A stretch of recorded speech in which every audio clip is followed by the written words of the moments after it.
This is Chae. And this is Tay Tay. Hey, and thank you for tuning in again to Streaming While Black Presents, the recap for Tamar Get Your Life. All right, this episode is episode 3, and it was called Old and New Wounds. The synopsis for this one is Tamar's dream life comes to a halt when cameras are forced to shut down. Tamar is caught in the crossfire between David's suspicions and relaunching her career.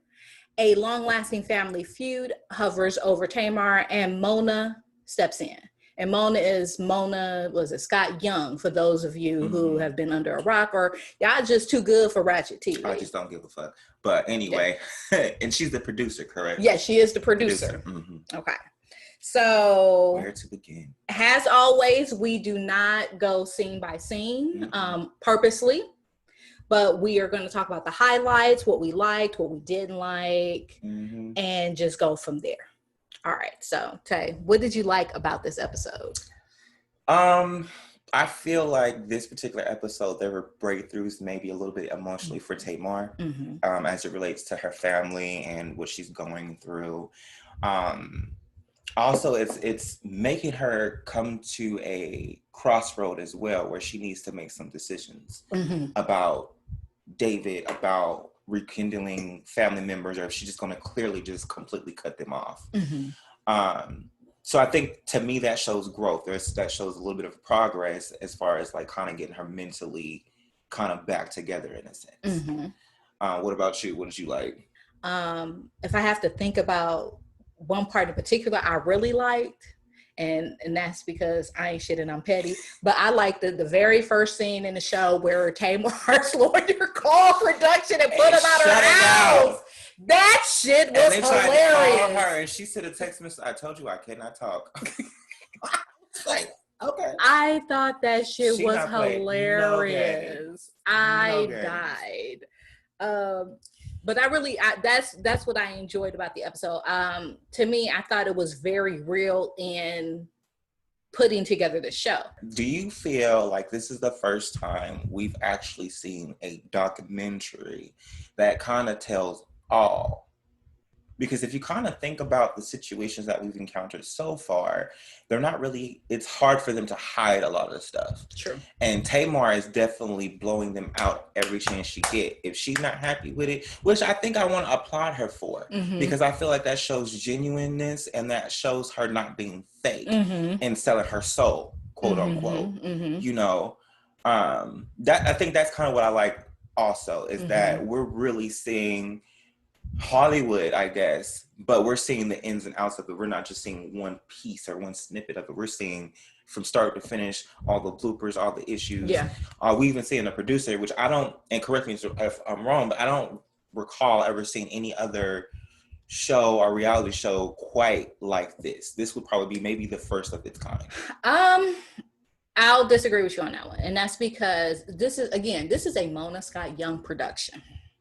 So if you're like me and you do watch Ratchet TV and you are loud and proud about it, and you watch her productions, you know in the last couple of years that a lot of her producers have been very prominent on the shows during very problematic scenes and situations. So with that being said, she's the forerunner and the pioneer for this type of shit. Yeah, okay. I'll give her that. In terms of, have we ever seen a reality show this raw?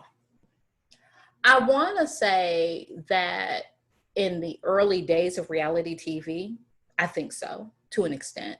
I think the problem that no one's really talking about with Tamar in this particular show and production is that it is different than Braxton Family Values, in that I think that they have more say about what they allowed on screen on that show than they do on this show. And again, I watch Ratchet TV, so I watch Growing Up Hip Hop. And that is also a WeTV network show.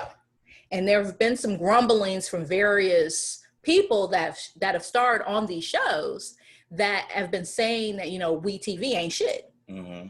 So you have to ask yourself at this point, is it a question of, okay, are you signing your rights away to do these shows and then conveniently forgetting? Mm-hmm. Or is production overstepping their bounds and doing shit that you didn't agree to? In this show, from what it sounds like they didn't all sat down, talked about this, several times, Mm-hmm. numerous times before cameras actually started rolling. Mm-hmm. And I think that there's been some overstepping by production, and I think there's been some understepping by Tamar. Mm-hmm. So it's kind of like a catch-22. This shit is raw, but like, how raw do you want it to get? I mean, because you can overestimate some shit. And I think she overestimated the rawness of this and how vulnerable this shit was going to make her look and feel. That's what I think. Yeah, but is that the point though? I don't think that was her point. Okay. So what didn't you like? I didn't like David. And I didn't like Mona. That's what I didn't like this. Tamar actually did not show her ass like I thought because like the first 2 episodes of, it's like it's been wrapping up to show you how erratic Tamar is getting ready to be, and this is why you only got 6 episodes. Mm-hmm. That's not what I got from this particular episode. From this particular episode, what I got from is that everybody around Tamar is like, I don't want to say manipulating, but you kind of have to call shit as it is. It looks like everybody is trying to manipulate this show into something that Tamar is not comfortable with. Mm-hmm. From Mona to David to production, it's like everybody has an idea of what this show is supposed to be, and it's not in line with what either Tamar thought it was going to be, Tamar has voiced or expressed she thought it was going to be, or just plainly what she thought. Mm-hmm. So I didn't like that. I really didn't like David's punk ass, and we'll definitely do a deep dive into that shit. I'm ready to go. Yeah, buddy. But anyway. And I didn't like that they keep pushing her to include her sisters in this show. Mm-hmm. And you can't tell me that there hasn't been numerous conversations about the fact that her sisters are not going to cooperate with this shit. They're not going to do it. Hell, are we even getting another Braxton Family Values? Probably not. So, I mean, I haven't heard anything. Me neither. No, that's probably done. But they have so much. They have, and I don't know. You can correct me if I'm wrong, but they have so many issues that kind of seem to stem from that. Mm-hmm. And it feels like Tamar was the odd man out. Mm-hmm. It almost feels as a scapegoat, and she was it. Like, the dynamic with sisters is very different, especially as they get older. Like, in my personal life, I'm watching my mother and my aunts deal with this. And it's a very fragile and delicate dynamic. Mm-hmm. And to add reality TV into the mix, recipe for disaster. It's gonna be bad. Like, any type of reconciliation that they do it has to be done off the camera. We're not gonna be able to get to see that, and not for it to be healthy. Right. Anyway, I agree with you. Like, I kind of also wanted to go back and see at least where they showed the clips of her mother and I think her sister. Mm-hmm. I did want to kind of at least see that episode all the way through, or at least that season all the way through, to find out what actually happened, because I don't really know either. Right. I just know that they have family issues, which everyone does. It seems like there's this really huge, and it caused a rip to where they don't fuck with each other. Right. And it seems like you said, I do agree, because even David had a conversation with, I guess it was one of her sister's husbands? Yes. Yeah, about bringing them together. Logan needs to be able to see his cousins and stuff like that, which to me, that felt a little underhanded too. I didn't like that. I felt like that was very sneaky, and I feel like you should have probably talked to Tamar before you did that, because she needs to be prepared for one of her sisters to pop up, because that's what it kind of feels like they're trying to set us up for. that one of the sisters is going to pop up, mainly the one with the biggest issues that she had, and they're going to somehow use this show to kind of bring them back together and mend it, because they keep asking her, have you talked to your sisters? And she's like, bitch, no, I don't fuck with them, and you know this. Why you keep and that's the other thing where I say, like, it definitely is completely raw, and like we're seeing through the glamour that they're trying to portray of this is being so because it doesn't seem to be too organized, in my opinion. And it feels like they're going down bullet points and stuff they wanted to do, and they're like, okay, we tried this one, it didn't work, let's move on to the next one. We fucked her up on this one, she ain't having it, let's go on to the next one. And it's like we keep hitting this. And then the other thing, wait a minute, before you move on, I got a question for you.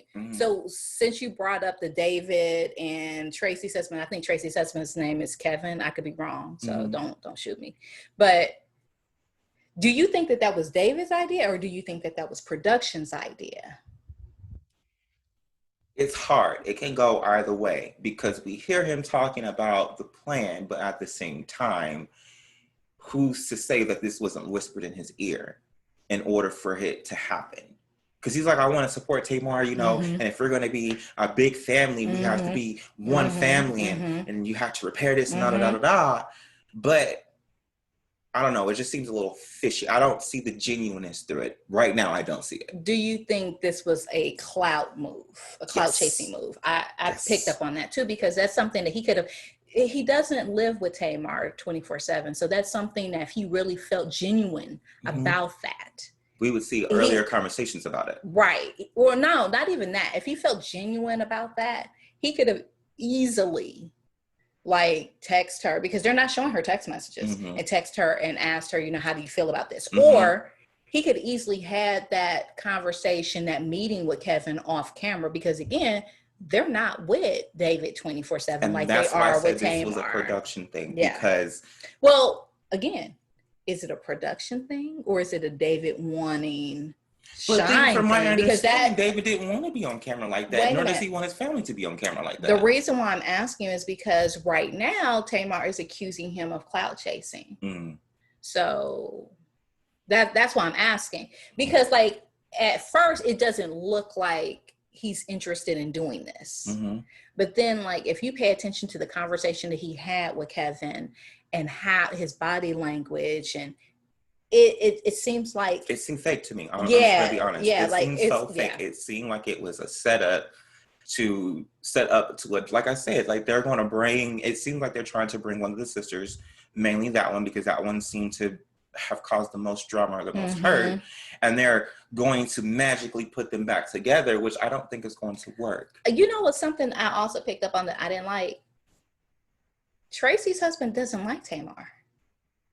So why would you pick that husband to have that conversation with? You know what I mean? Or is it that Kevin is the only one from that camp that would actually have a conversation with David? And now that you said that, the statement made by Moma, whatever her name is, the producer, Mona, where she said that there's a lot of sabotaging going on. So giving those facts, that statement now makes sense.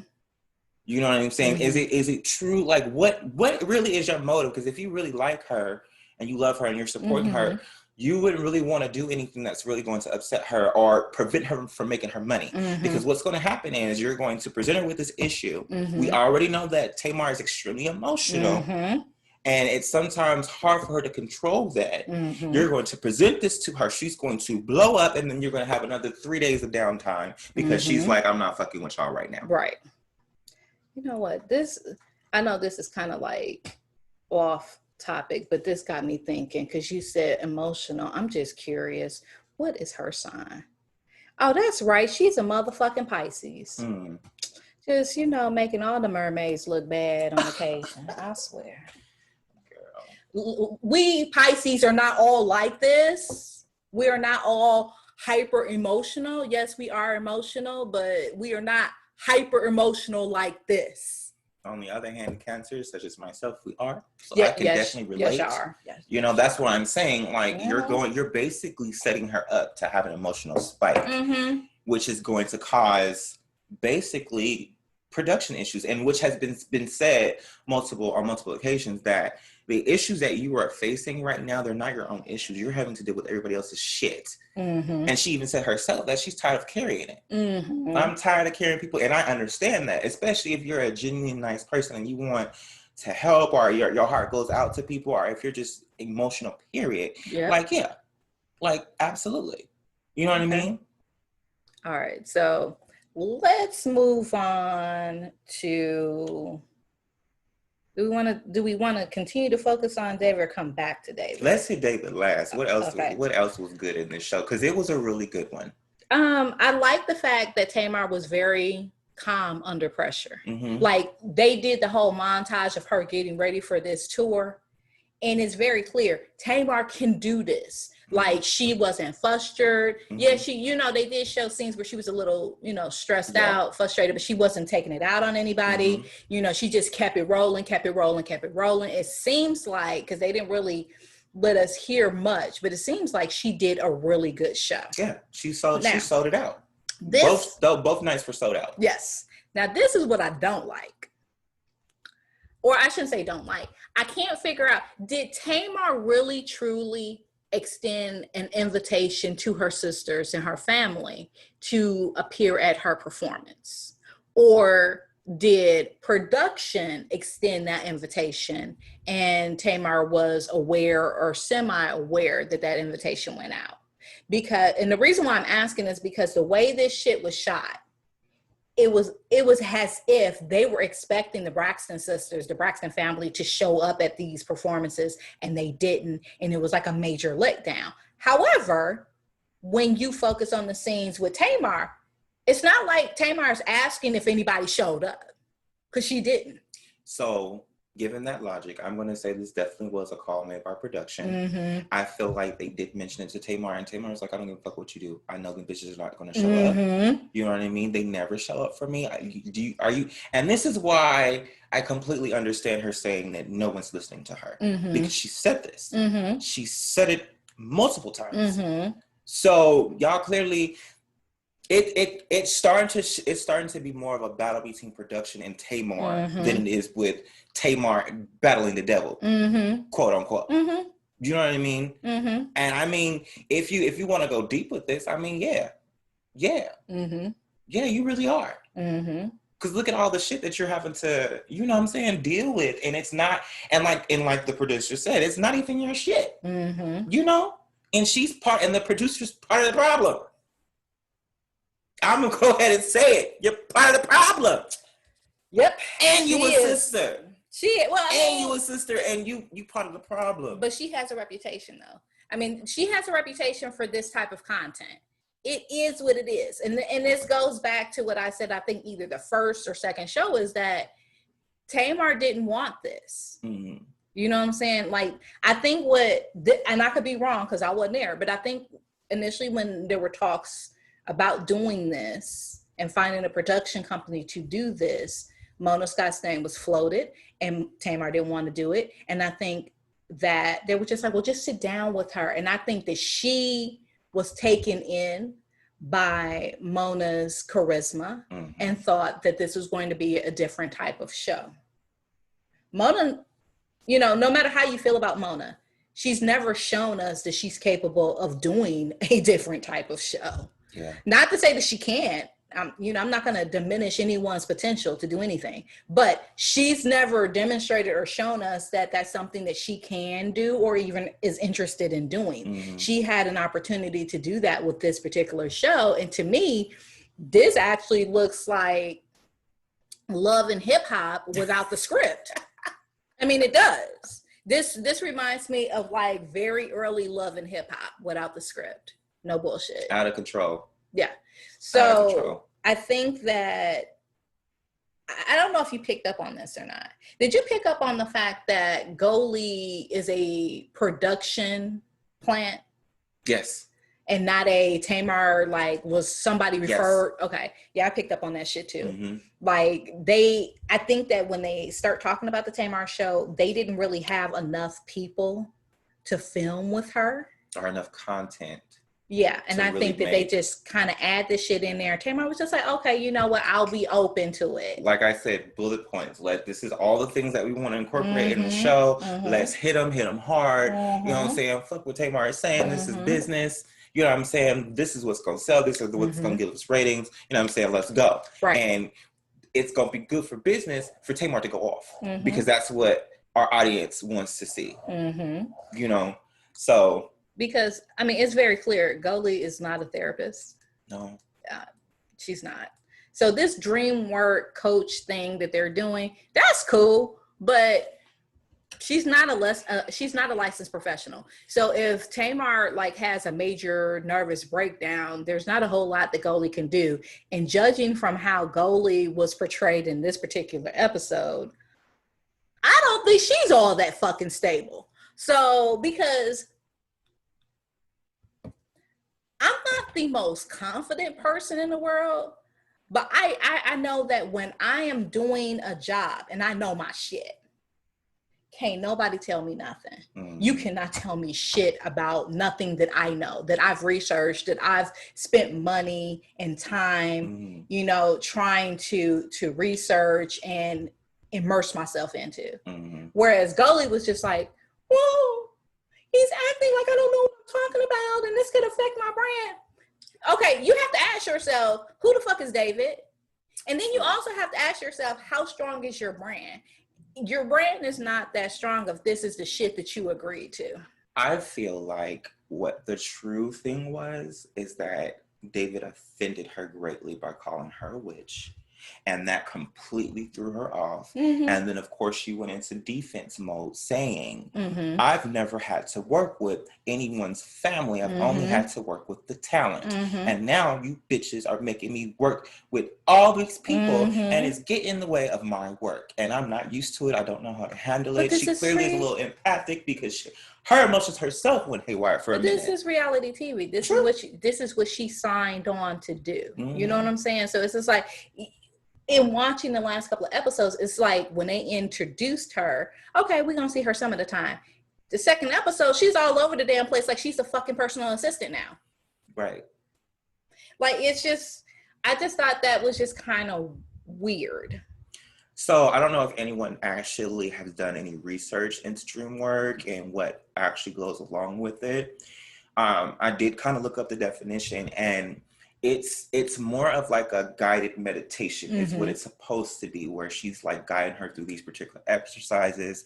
There's going to be different messages and things that pop up, and she's not actually supposed to interpret the dream for her. She's supposed to allow her to interpret it for herself and kind of give a little guidance. So that's kind of where she had me fucked up there. Because at first I was all with you. Like I'm spiritualist to the core. You know what I mean? And to me that just seemed, like I said, it seemed like a guided meditation is what she was doing. And that's supposed to drug up some emotions, and then she's supposed to be able to use that to put into her music. That's where I was at first. But you've been giving her messages like that shit she said about David. David represents what? Do you know what I'm saying? With the whole, what she said, she had a dream about him cheating, basically. You know, and then she said David represents, what was it? I want to say something about like I should have wrote that shit down, because she said David represents something, basically something negative. David represents something negative, basically. And I think it's like the negative masculinity. I forget how she put it, but nevertheless, like if we're following the definition, you're not really supposed to lead them in that direction. You're supposed to allow them to do it on their own and kind of help, keep them in like in the right direction, but you're not really supposed to give them actual meanings. Now, that kind of talking that part of that kind of makes me understand why David said she's a witch. But at the same time, David, you a bitch. No, because at the same time, David did that shit intentionally. Because, okay, with the goalie situation, everybody's at fault. David's at fault. Production is at fault. Tamar is also at fault. Because if this was actually a really authentic thing, when Goldie realizes when she goes to Tamar's house to do this, and there's all these distractions, as a professional, Goldie should have been like, you know what, we need to film somewhere else. Period. Point blank. We need to film somewhere else. Production, y'all should have been G'ing with this shit, because every place that we've seen so far has been Tamar's house for the most part, with the odd spin class. What the hell, Mona? And you in Atlanta and New York and LA filming all over the place for your other shows, but for the Tamar show, y'all can't film nowhere else? Yeah. I mean, was it a budget issue or what? I don't know, but I thought that shit was weird. And now that you say it, that this is supposed to be some type of therapy for her, so why is it not? And it, like, my opinion, it should be Goldie, Tamar, one camera, that's it. And y'all need to be in a room that is locked and blocked out for an hour or however long that exercise is supposed to be, uninterrupted. And I don't necessarily feel like that hour or whatever should be recorded. I feel like it should be, okay, we're going into it, cameras are off, let her deal with it, and then the results are shared on camera. But then again, I'm not a producer, I don't know shit. Right. So yeah, they didn't do none of this shit right. I bring this up to say that David knew how this was going to be perceived when he was trying to, so he says, influence his family on being on camera. Okay. So one, there's no real lead up to give us an understanding about how close David and Tamar are with David's family. We don't even know that if David has any family in LA. So to get them on the show, that's interesting by itself. But here's the thing. David, why did you feel the need to tell them about Goldie if you weren't trying to kick up some shit? Because they didn't have to know anything about that. That is Tamar's personal journey. That is what Tamar's doing. And it doesn't have to do with their interactions with Tamar. Unless, of course, Goldie is just, just going to be on camera all the fucking time for whatever reason, which makes no sense because she's supposed to be a dream work coach. So we only supposed to see her ass every so often anyway. And that's why I think that David knew, I feel that David is a manipulator. And when he called Goldie a witch, he knew exactly what the fuck he was doing. He knows that Tamar's not going to fire her. He knows that production is not going to fire Goldie. So how do you remove something from your life or remove a person from your life that no one wants to let go of? You force them to quit. You force them to leave. And that's what he was doing. By calling her a witch, that was the ultimate. That was his big joker. He was trying to get her ass to quit. Hold on. Let me point out one other thing. The no sex rule. Yeah. You know what? That's kind of moot because they fucking. They fucking. I get it. But my point is, ever since he found out that there was not going to be any sex involved, that nigga was not having it. Yeah. So I feel like this is an additional ploy, like you said, to get rid of her. And it's a battle because this you're basically interrupting her money if you think about it, because she needs Goldie to be on the show because it's a part of the show. And you're going on this big tangent. I feel like it's like, let me throw some shit out to see if it's going to work because we got to create some type of drama. Tamar just being an emotional wreck is not enough. So while I don't disagree with a lot of points that you made, we are under the assumption that David is doing this on the pretense of Christianity. He's so not. He's not doing this on the pretense of Christianity, because if he was doing this on the pretense of Christianity, he would have examples that would equate to the reason why he brought up that he's seen voodoo. Yeah. Like that, from what we've seen and what David is talking about, there's no correlation. Okay. So he's using Christianity as a pretense. We didn't watch 3 shows so far. When have we seen these motherfuckers get ready to go to church? 0. Now, I'm not saying that in order to be a Christian, you have to go to church. I'm not saying that. But what I'm saying is that if you want to be all sanctified, you have to check them sanctified boxes. Mm-hmm. Them sanctified boxes means that your ass goes to church twice a week. Mm-hmm. Because that's what Christianity has been projected in the United States to be in the Black community. If you are a Christian and you are sanctified, you are going to church at least twice a week. And you're not drinking, smoking, or fucking anyway. So you're not really supposed to be doing that. We know y'all do. Yeah. We know y'all do. But that's the image that y'all have projected. We've not seen any of that. So when David says all this stuff about him being a Christian, he's this, that, and the other,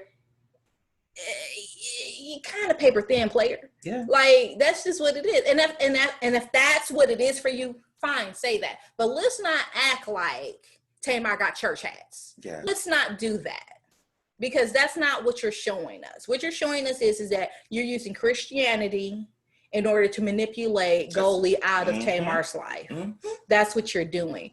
Do I feel like David really wants her to get the family together? No, because I think that from what I'm saying, from what David does, is that I think David likes the fact that he has Tamar to himself.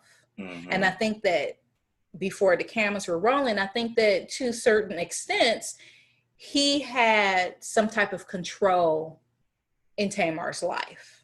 Tamar has shown us that she can be, people try to control her, and sometimes they're successful.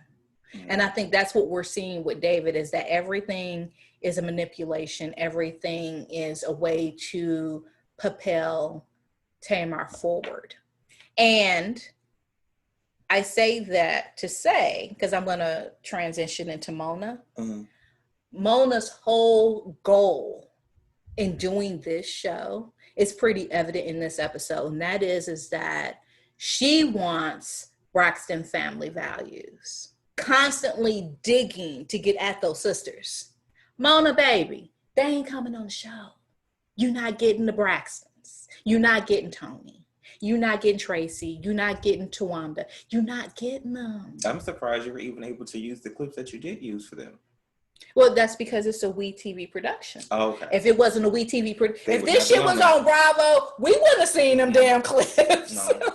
The other thing too, before I forget, do you think that David's behavior and his train of thoughts, it's a cultural issue or difference, or is this just being a nigga? This is where my personal anecdotal experience kicks in. This is what I know about Africans. Africans are very proud, regardless of what country they come from on the continent. Yes, motherfuckers, in the back, it's a continent, it's not a fucking country. But regardless of what country they come from, they're very proud. And a lot of times they go out of their way to distinguish themselves from other countries. David keeps saying that he's African. David doesn't say where he's from. I don't think that David is a first generation African. Yeah, because this accent not thick enough for me. He's not a first generation African. I mean, he could be. I mean, he could have came here as a child, and that's why he doesn't have an accent. But at the same time, the Africans that I've run into that I know, they don't say I'm an African. They say I'm a Nigerian, I'm a Cameroonian, I'm an Ethiopian. I am wherever the fuck I'm from. This is true. They never say I am African. In my lifetime on this planet, and the number of states that I've lived in, and the number of Africans that I've run into, dated, met, went to school with, I've never heard an African refer to themselves as an African. Okay, and I think I got one more thing before I completely forget and leave David alone.